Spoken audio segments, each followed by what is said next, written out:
Good evening. I just, having finished that series of videos for my simulated movie on my Don't Ask, Don't Tell book, I thought I'd just get back to some special topics. And I'll introduce this one by showing you a picture of my mother back when she was a young woman. This is probably in the early 1930s before she moved to Washington, which was in 1934.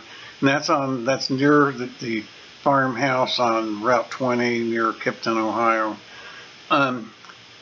In 2009, in May of 2009, Friday, I think it was around May 22nd or something like that, in the morning, my mother had said she felt like she was upside down, and we called the medics, and it turned out she had a stroke, although it was just a minor stroke. But because she had a stroke, and the Monday was Memorial Day, actually, that weekend, they decided she was eligible for 20 days of care at the Jefferson, a skilled nursing facility in Ballston and Arlington. And so on Memorial Day, I drove her over there, and she stayed there for 20 days. And then this other friend of the family, woman who was her best friend during the time, would give me a hard time about not taking enough care of her, would come in and bring all kinds of things and say, I wasn't doing enough to make a home for her in her room for those 20 days. I wasn't attentive enough. And then I picked her up in the middle of June. It was actually after Gay Pride Sunday in Washington, and we actually set it up so that I could take her home late Sunday afternoon.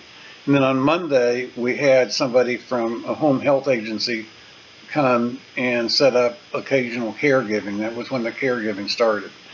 And actually, she was, sometimes I could leave her alone a little bit. She actually drove a car one more time in July of 2009, actually drove to the grocery store a mile away and came back without any incident or anything. But she was needing a lot more attention. And sometime in June, after the meeting with the caregiver, this friend of hers called me and kind of gave me a very strange lecture about the fact that now that she had dementia, which wasn't really diagnosed yet, but she was put on Aricept pretty soon after that. But now that she was diagnosed with dementia, that I should tend to her needs and like clothing, that I had not noticed that she was chilled. She was chilled, even though it was June. It was air conditioning. That she needed to wear her long sleeve blouses and she didn't know because she has dementia, she didn't know how to pick out her clothes. And I needed to learn to be attend to things like that. And it was something that I resented, people imposing a demand for intimacy on me, from me, that I don't usually give people, except in very narrow circumstances of my own choosing. You could say that I have a schizoid personality, or you could say that maybe I'm a little bit of a sigma male. You could say either one.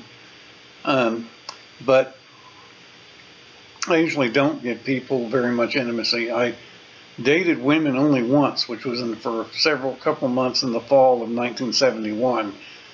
And before I came out a second time in 1973. That'll be another video. That was an interesting experience. But yeah, I mean, the idea that you walked out on the street to protect a woman, that was how you were supposed to behave then. And I've never actually had intercourse with a woman, so I'm an only child and a gay man. That's unusual, because usually gay men are more often have older brothers, but not always. And that was a recent blog post about that. But in many societies, like indigenous societies, gay people, or people who don't, men, particularly men who don't seem to want to have intersex with women, are considered a third gender, which is biologically not correct. But they're often expected to stay home and be the backup for the rest of the tribe or the family, either in terms of providing more, fighting and more male types of things if they're otherwise masculine. For example, another warrior, or providing more domestic help. So they make this tribe, they reinforce the tribe, but they don't have the independence and personal agency that I expected. And so when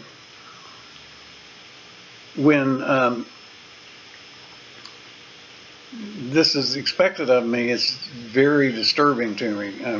This was also true later. This would also be true, or it had been true a number of years ago, back in 1999, when mother had her coronary bypass surgery and then was put in a skilled nursing facility and not treated well, and I was scolded as why I didn't come right home and bawl them out or something. I just don't really do that.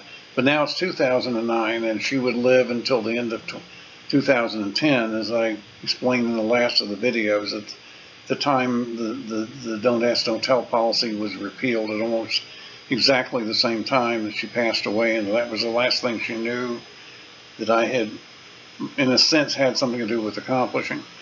But the fact that I was independent and had my own agency and could write books and could even affect public policy, even without that many fans or anything, but actually indirectly have an effect on what happened with my writing, which I think I did, but not actually have skin in the game in terms of supporting other people. That bothers people, and that's kind of a tricky point.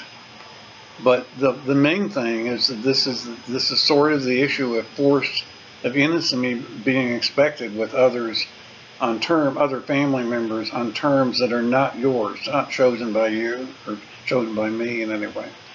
I think one of the problems even today with gender theory, and the reason people want to have the idea of a gender that is separate from biological sex, is that most young people particularly, they don't really have, their social climate is set up for them, and they have to be able to get along with other kids and with older brothers and sisters and other elders in the family and so forth. So they're going to be expected they think they're going to be expected to fulfill roles of one gender or the other, and that's how they're socialized. So now, in a way, they're expecting, well, they say it's what they feel, but in a way that's like demanding the right to choose which one you're going to be if you have to be one or the other, and meeting social obligations to others that you didn't even get to choose. So it's kind of an authoritarian idea. This video, I won't get into it very much, but what is done sometimes today, of course, is very dubious, at least according to a lot of the reading I do, is very dubious. And I think people are much better off usually if they have the puberty that they should have and grow and mature, and if they grow up to be lesbian and gay, that's much better. If they have their bodies are not tinkered with, they're going to be much better off 90% of the time. But this video really wasn't about affirmative care. This is really about understanding why people think they need an identity, and they sometimes think that it needs to be gendered.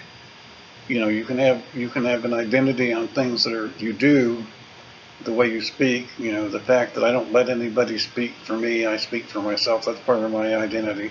But that's not gendered in itself.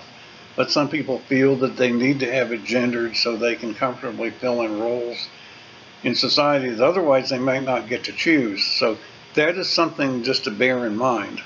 And with that, I thank you for listening to today's talk.